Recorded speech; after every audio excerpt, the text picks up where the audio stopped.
as design construction professionals do. Some of it is policy driven. A lot of this, as you guys have probably already noticed, is tied to operations and construction. So, the culture of the company is in. So it could be any combination of those things. So I think that's why I say that you need a control group. See if some of these things actually maybe just, if free address, for example, or free address, it's this idea that you can sit anywhere you want.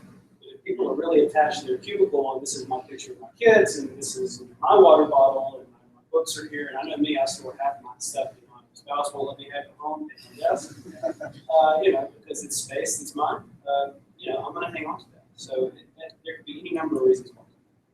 I wish I had a better answer, but some of these things are sort of complicated. Yeah, no, that makes sense. It's tough to, we did touch on that a little bit earlier. It's just commented, it's tough to sort of quantify that. I mean, if you have a salmonella outbreak, for example, your water supply is screwed.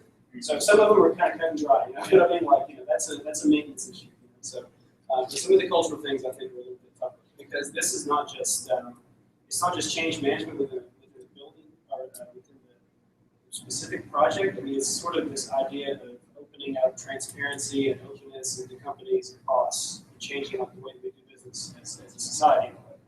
So I think the big goal, and I think that's the thing that everyone's having a hard time with, not just sort of the early figures. So, any other questions before we get started? So, and one other, just for full disclosure, I have to videotape parts of this because I'm trying to be a well faculty, and so they require us to send things in because they want to know that we're getting up and not saying, "Oh, this sucks," and don't certify. Sorry. Anyway, so if anybody feels uncomfortable with that, we can not do it, but if it's okay, just for 30 minutes. So, on with comfort. So, comfort and the idea behind comfort is to establish requirements to create distraction-free, productive, and comfortable indoor environments. And so, how I like to kind of define well in a nutshell and sort of in a joking way is that LEED before Living Building Challenge. Has everybody heard of the Living Building Challenge? So they kind of liked each other. They got together, and when that happens, they sort of had this baby. Well is kind of the baby. It's kind of a mixture of both worlds. And so most of us are probably the most common with LEED. And LEED really just has kind of thermal comfort as its main focus. It looks at daylighting and visual tasks as something that we can quantify. It's an energy conservation measure. And LEED, for all intents and purposes, it's all about making things very efficient. Whereas well is saying, well, you've squeezed all the efficiency out of the building, but what are the qualities that you want to put back into it once you've done that? They're sort of designed to be complementary to each other. And so when we're talking about comfort, we're not talking about just thermal comfort. We're talking about factory acoustics, ergonomic comfort, and accessibility. So with that, we'll move into the section. And again, we don't need the rest of the day to cover these sections. So if you guys have burning questions, please stop me and we'll kind of go into some of the details if you want to. So just some of the thermal considerations. They claim that 4% reduction in performance at warmer temperatures and a 6% reduction in performance at cooler temperatures. So one thing that I like about well, I'm not totally convinced, but I like about it is that they've tried to quantify and substantiate these things. This is beyond the realm of what designers typically would know and do. So we don't know that these studies exist. Oftentimes they're done by PhDs that are publishing in books, and architects are never reading them. So I think that well has done a good job in functioning as a clearinghouse for storing all this knowledge because clients are more sophisticated than they have been in the past, and they want to know, what are evidence-based principles as opposed to you, the designer, coming in with an idea that you can't substantiate. So I feel like they're just getting started with the substantiation piece, but it's interesting when you think about how many times, particularly in this content, you walk into an over-air-conditioned space and it triggers something. Also, acoustic considerations. So 60% drop in performance when you're exposed to distracting noise. So I sit next to the loudest person in my office, and he's our business development lead, so he's on the phone 24 hours a day. And so I had to drown him out with Megadeth, Metallica, every now and again some Slipknot. And it kind of hurts my productivity in a way because I'm having to drown out him with heavy metal, but also the fact that like when you have your headphones on, you're kind of giving body language to people to sit back on. So, you know, they're trying to create and promote indoor environments that have a variety of different spaces that promote collaboration and interaction. So I want to read these to you guys. We'll just go straight into the details. One thing, I'm sure that Greg pointed it out, but I'll point out here since this is my little bit. We all know now what the preconditions are, the optimizations, and how they're different from each other. One thing that I think is going to take well to the next level, it's going to sort of, I think is the gateway for well, is this core and shell component. There's no continuing and ongoing verification. It's an easy buy-in for the developers. It's a huge marketing ploy for them because they can say, hey, we've got this well core and shell building. Suddenly it's a tenant. The buy-in is really low. Just the amount of things that they have to do is a lot less than with the interiors piece or the new construction piece. So strangely enough, I think the developers are going to drive this more than people like my clients who typically build new buildings or they do fit outs or combinations of the two. And I think that's a good thing. And we want them to drive this because they're building at a scale that most organizations that have bought into this idea are not doing or doing fast enough. So I just think it's interesting to point that out because this is a common theme across all the different concepts within web. And they do that anyway. I mean, when they go and show, one of those criteria are either have to be met for code or they're doing it anyway in this part of the country. Precisely. And this to me is also the area where there's the most overlap with the, which is sort of the common, whether you certify or not, it's sort of the common way that we talk about safety. So I think they got it right there. I think it takes a little bit more effort for you to, but that's also. So. All right, so seriously, try that again. So on to 72. So ADA accessible design standards. So who wouldn't design an ADA space at this point? I think the only time that you would come into trouble is if you had a nationally historically registered space that was grandfathered in and you couldn't change that step because Thomas Jefferson walked up it. Or there was a speech that was given or something happened there that was historically significant that you can't change. So I think that's really the only time that well and preservation are at odds with each other. And in a case like that, you may be able to bypass those. I wouldn't know one way or the other, because people aren't necessarily turning those spaces into well standards. But when I read this, I thought, why even bring it up? But I don't know. I love to play little mind games like that. So I think we can move on quickly through that one. So on to ergonomics. And the other piece of this that I think is important, though, is this notion of equity. It comes into play a little bit later in the mind section. As a notion of comfort, like I wouldn't have ever really thought of ADA as a comfort piece. It's more of a civil right to me, but I think it's interesting just the idea that people have an equal level of comfort moving about the space. Just something else that kind of struck me with this. So on to ergonomics, visual and physical. So this is a multi-part one. So visual ergonomics. The following requirements must be met. All computer screens must be adjustable in terms of height and distance from the user. Why is that? Because we're all different shapes and sizes. I think that's pretty straightforward. And a lot of these operate under the adaptive theory. The adaptive theory is simply that if you have the control over your own environment, whether it's thermal or visual or even something in terms of furniture pieces, you'll choose what's the most comfortable for you. Now, I tend to sit like this. I feel comfortable like this, but maybe that's not a good thing. Maybe that's from years of processing. I don't know, being sort of squeezing the spaces or whatever. But anyhow, the theory is that you'll seek out your own level of comfort. So the same piece with desk height flexibility. So at least 30% of workstations have to be sit-stand. And they give a series of combinations for how you can achieve that. So they can be actual sit-stand desks. They can be desktop height mountable stands. So if you have existing desks that you can retrofit, it's a little bit more cost-effective way if you're not moving into a new space. Or you can have pairs of either one. So they give you multiple options with how to accomplish this. Now, I hope. Let's see, fitness was the last section, right? So notice that this is different from fitness, that they were saying, well, we'll give you credit if you have 60% of your workstations as sit-stand. So that's just, this is an area where I thought it was a little strange when they had the difference. Just remember that 30% is the minimum for the exam. And the 60% gets you a credit, just in case that comes up.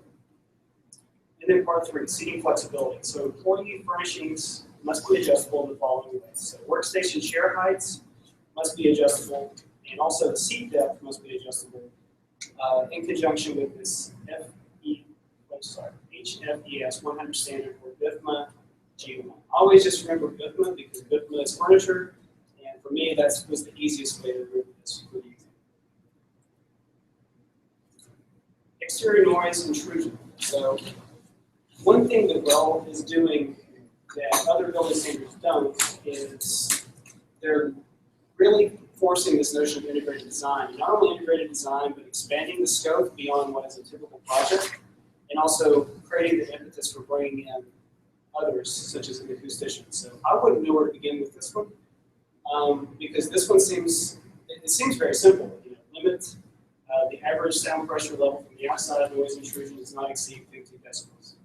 Seems simple enough. You can go to the side, you can measure the decibels, but you don't really quite know until you've assembled the building what's going to be the other part of this. And I know, and I can tell you guys right away, if you start letting an architect do this that's not trained in acoustics, it'll get really expensive really fast. Because I'm thinking triple glazing, I'm thinking 900 millimeter thick walls, that'll do the trick, but it may be overkill. So, this is one area, and there's a lot of credits in here that are associated with acoustics. You may want to bring on an acoustician as part of your design team just to be able to help you get through the learning curve on this, because we're trained to understand these things, but not to meet these standards that are kind of beyond the norm, if that's helpful to you guys at all.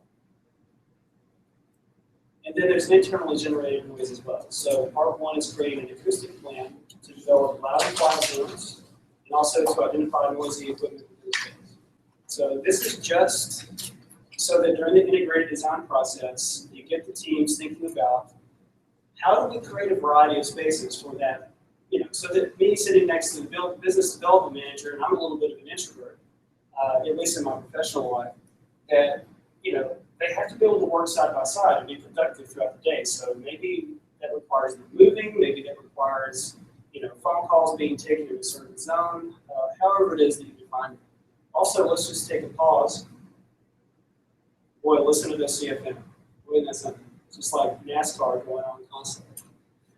So identifying what those noise criteria are for different equipment, and figuring out, well, maybe we don't want to put our quiet space right underneath that, for example. And then there's mechanical equipment sound levels. So the mechanical equipment system meets the following requirements once the interior fit out is complete. So open office spaces and lobbies have a maximum noise criteria of 40. Enclosed office maximum is 35. Conference breakout rooms maximum is 30. And teleconference rooms maximum is 20. So the easiest way to remember this, for me, without getting bogged down in all the words, is that from most public space to most private space, 40 to 35, 30 to 20. And that little skip of the 5 is the only piece you got to really kind of stick in mind. So just remember 40 and 20, and you'll guess the other 2 most times. On to thermal comfort. So for ventilated thermal comfort, they both reference the same standard. So essentially what they're saying is if you have a mechanically ventilated space, you reference ASHRAE standard 55-2013, section 5.3. And if you have a naturally ventilated space, you reference section 5.4. And I'm not supposed to say anything about this, but I can attest to the fact that they will ask questions regarding this. And trick questions, so I would suggest remembering those section numbers. And I probably should remember for you. That's okay. The point is that we want to get as many well APs as possible. So any little bit helps. But that's an important piece to know. You don't have to know every bit and piece of ASHRAE, but just keep those 2 straight in your mind. So all factory comforts, source separation. So all restrooms, janitorial closets, kitchens, cafeterias, pantries prevent strong odors from migrating to workspaces through one or more calling separations. So this is almost like, almost identical to LEED. It used to be indoor environmental quality grade 5, where you had negative pressurization, interstitial rooms, vestibules, hallways, and self-closing doors between any of these spaces and regularly occupied spaces. They specified print rooms in LEED, This just goes a little bit further in generous clauses. This goes a little bit further beyond that because they know that the well will probably be looking at maybe a gym in your space or maybe a cafeteria or a kitchen in your space where people are cooking healthy. We're going pretty fast through this, so everything's good? Reverberation time, number 78. So the following spaces have a maximum reverberation time, or RT, of 60, as described. So conference rooms, 0.6 seconds, open offices, 0.5 seconds. So spaces that need to be a little bit more live, they can be, and places that need to be a little bit shorter, they should be as well. So this is, again, an area where I can remember this, I can pass it on the exam, but probably need a statistician to help me figure out what that really means. I can look at it myself, but it would be a lot easier to ask them how to save a lot of time.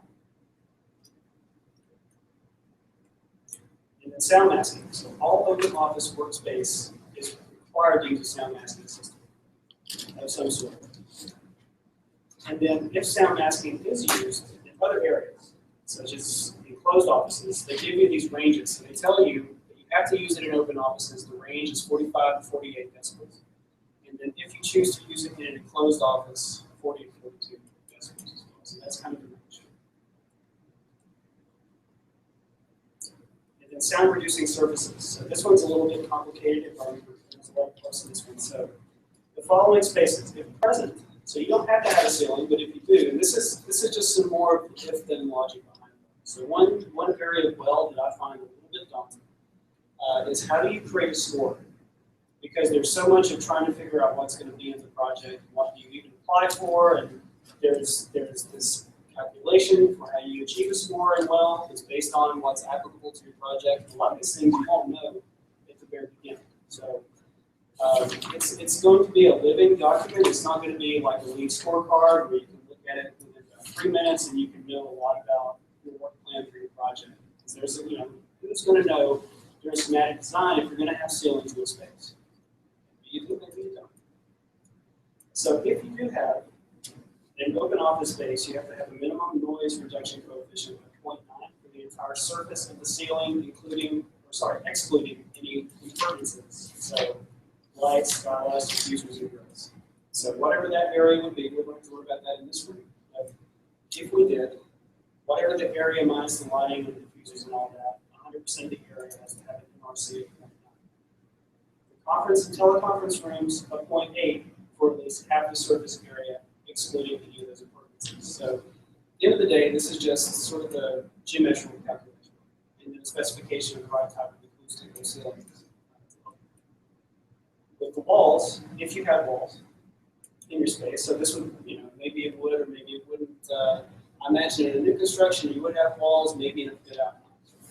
But if you do, enclosed offices, conference, and teleconference rooms must have a minimum NRC of 0.8 for at least 25% of the surface area. With the offices, a minimum NRC of 0.8 for 25% of the surface area. And cubicle style offices, the partitions must be at least 4 feet tall and have a minimum NRC of 0.8. So the only issue that I'm starting to see is in sort of the way that we lay out workspace now is that the partitions are going down, down, down. So this is the tallest partition that I've seen in a while. So this may be at odds with creating sight lines. This may be at odds with some collaboration you may be trying to achieve. And if you want to put in glazing units, well, this is going to be at odds with sound because that's not going to absorb to an NRC of 0.8. This may be at odds with daylighting. So this is just one that, again, it's a simple idea, but you may want to think about how you lay out your spaces differently if you're going to meet this criteria. You have to make a value judgment. Is it worth it to have 4 foot tall cubicle partitions or separations or whatever you want to call them, or do we want it low? So this is just, you can't qualify for every credit, but I think this is going to be one where the trend towards less furniture and less separation is going to be at odds with what you're trying to achieve here from an acoustical standpoint. So just something to be aware of that you have to sort of balance the two. And then sound barriers. So wall construction specifications. So the following spaces, if they're present, you have to have interior partition walls that meet noise isolation classes as described. So closed offices, a minimum of 35. When you have sound masking, and 40 without. So this can get a little bit complicated, but again, it's something that you should just kind of commit to memory. And remember from the previous credits, enclosed offices don't have to have sound masking, so that's why they differentiate the two. In conference rooms and teleconference rooms, and I see a 53 on walls adjoining private offices. Conference rooms or other teleconference rooms. So you have to, this is part of the reason why they want you to have an acoustic plan from the beginning, so that you can identify where these spaces are and you can sort of color code in your plan as you're laying it out. What are the noise insulation or isolation classes for the different spaces, and which ones need separating and which one need sound masking devices. Part 2, doorway specifications. So doorways connecting to private offices, conference rooms, teleconference rooms are constructed with at least one of the following: gaskets and or sweeps and or non-polymer windows. This one kind of jumped out at me when I was reviewing for this presentation today, because when I was reading this, it just reminded me, oh yeah, they're only talking about offices. They're not talking about hospitals, they're not talking about labs, they're not talking about classrooms. So interpolate this if you're working on a different building type than an office, which is what I would be doing if I were doing a well project. So for me, I would say doors connecting private offices, conference rooms, patient beds, classrooms. They don't have pilots for each of the different building topologies. So you have to figure out how to interpolate this for yourself. So just to be aware. And then lastly, wall construction methodology. So all interior walls, including regular occupied spaces, are constructed to reduce air gaps, because basically sound, just like air, just finds the path of least resistance. So I can see straight through the bottom of that door over there. So I'm sure somebody waiting for the bathroom can hear more than we're saying. Probably hear this engine revving up here. So proper sealing of all acoustically ready partitions at the top and bottom of the tracks, staggering of all gypsum board seams, and packing and sealing all penetrations through the wall. I can just tell you from an architectural design point, this is just something that isn't that atypical. It's just something that you've got to catch during construction administration. So, you would have well AP or somebody who's responsible for this component verify this in the field as it's being built. Otherwise, this is just making sure that the contractor meets the specifications and whatever you're putting in the specifications. So you could something like use an undercut door as part of your ventilation strategy if you were going to go for this credit, probably. That's a good question. It depends. So it depends, I think, on the spaces that you're trying to join. Okay, so I mean, where were you thinking that you would use that strategy? well, say if we had a copy room that was negatively pressurized, and the only air that was coming into the space was coming under the door. Right. I think in that case, you wouldn't worry about it, because notice that they're only asking for doors connected to private offices, conference rooms, and teleconference rooms. So they don't look at that as a regularly occupied space. So I wouldn't be concerned about it. I mean, most people go to the copy room to chit chat about stuff. So I don't think that they're worried about the acoustic performance of that space. I think too on that one, it says you only need one of them. So Right. if you had a gap on the bottom, but it was a solid door. That's a loophole in the system. And there's plenty. And we're good at finding them too. I hadn't thought about that. Anything else on that? All right. So individual thermal comfort controls. So again, we're operating under this notion of adaptive theory, that if we can control our own thermal comfort, we'll seek out what is right for us. And so they introduced this notion of free address. Everybody heard of free address? We talked about it a few minutes ago as an example of where culturally that may be difficult. Free address is the idea that we don't have set offices anymore. We don't have set cubicles. There's no notion of mine anymore. We just come to work and we can work in a cafe if we want to. It's kind of this idea of Google and Yahoo. Or just Like hoteling, or is hoteling a little different? I think they're calling it the same thing. I don't think it's that different. Because again, you don't really have a set space. You might, but you might. So what I think they're calling it something different just because they want to make sure that this is like not confused with a hotel, but this is my spot. So anyway, the idea of free address is that you come in if I want to work there today, if I want to work here tomorrow, if I want to go to the cafe, if I want to go upstairs to Gray Spot, I can do whatever I want to do. So for projects over 2,150 square feet, you have to meet the following three address requirements. So the building must provide a thermal gradient. So when they say building, it's whatever your boundary condition is, whether it's the space, whether it's multiple spaces, whether it's a new construction. You have to have a gradient of at least 5 degrees Fahrenheit across an open office space in between rooms and floors. That is really hard to make that actually happen. Particularly if you're in a naturally ventilated space. But anyhow, it's usually the simplest ideas that I think the hardest ones to achieve. But the idea behind it is that people can seek out their own level of thermal comfort. There's people that are always hot and they're always cold, and they usually sit right next to each other somehow. And so maybe they don't have to. Maybe they can actually move around and find that shadowy dark corner or that really sun-filled space and live out their reptilian dreams. So it gives people the choice to be able to do that, as opposed to, I don't know what it is, but they always put the coldest person in the office right next to the window all the time. I see it happen every single day.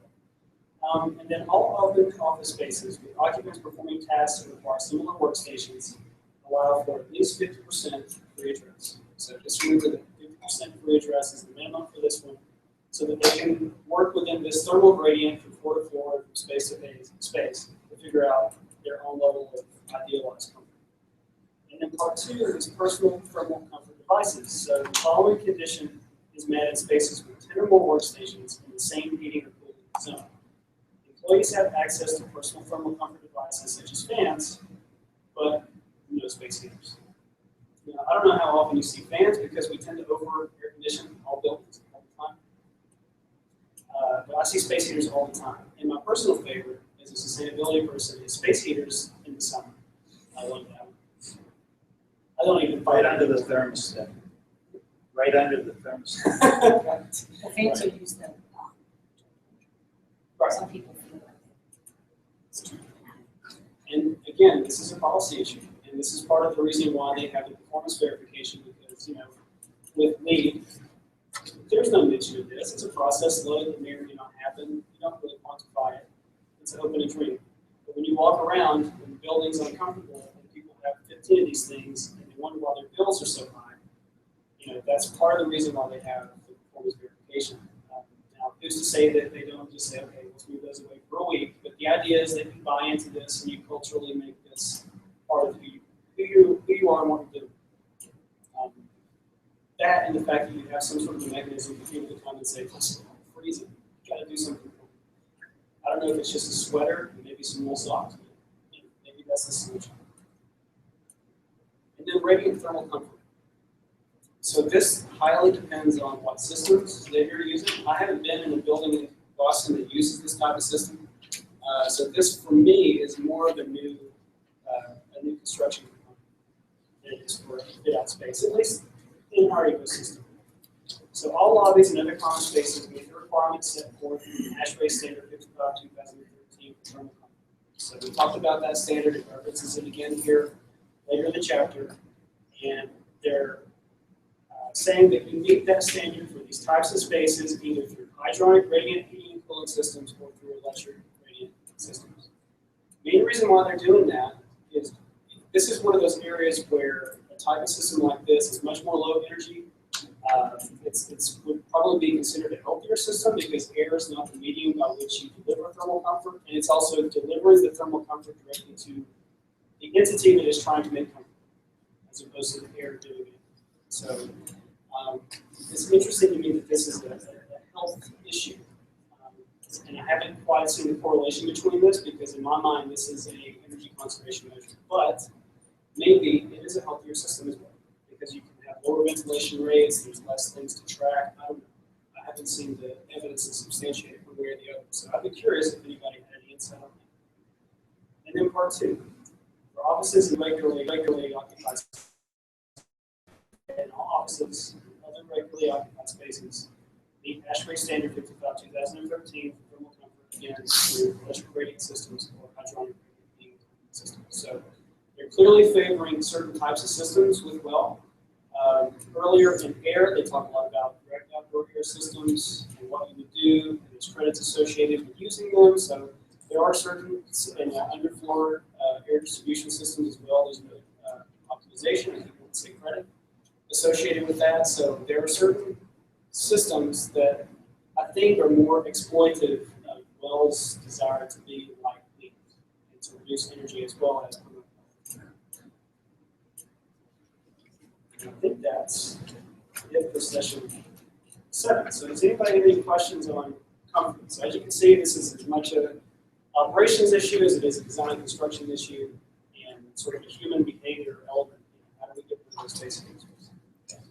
So there are 11 different body elements, systems that are impacted, and each one has each thing tells what it impacts. What's your recollection on for the exam? How much of that do you need to remember or know? I feel like there were a few questions that dealt with that. It's not the biggest. It's definitely not the biggest component of it, but from my memory, there were maybe 1 or 2 questions on that. One of the other issues we'll talk about a little bit later, just in terms of the logistics of the exam, is they're really looking more. At least I felt they're looking more for a little bit less of that. And I think it's just because they're trying to hit a broader audience. So, they'll ask 13 questions on here, for example, and they'll ask you, this precondition impacts what system. But it may be one like this one here where there's 4 systems impacted, and so they'll say it impacts all of these systems but, or which 3 systems. So, but for me, I felt like they were always pretty intuitive. There weren't any that were really sort of confusing. So I think that if you're just familiar with the systems, I would focus more in terms of memorization on the nuts and bolts and what you need, like 53 range and the sound masking 40, 35 without it, that kind of stuff. Because to me, that's a little bit newer. Like I think that if we thought really hard and brought up our 6th grade biology class again, we could probably guess the right answer on the systems. Now that I've said that, there'll probably be 40 questions on the correlation between the unitary system and which one of these credits associates with it. Didn't happen to me. Anyone else? Cool. Let's move on to the next one. And you can also stop. Yeah. Okay. How's your arm? It's okay.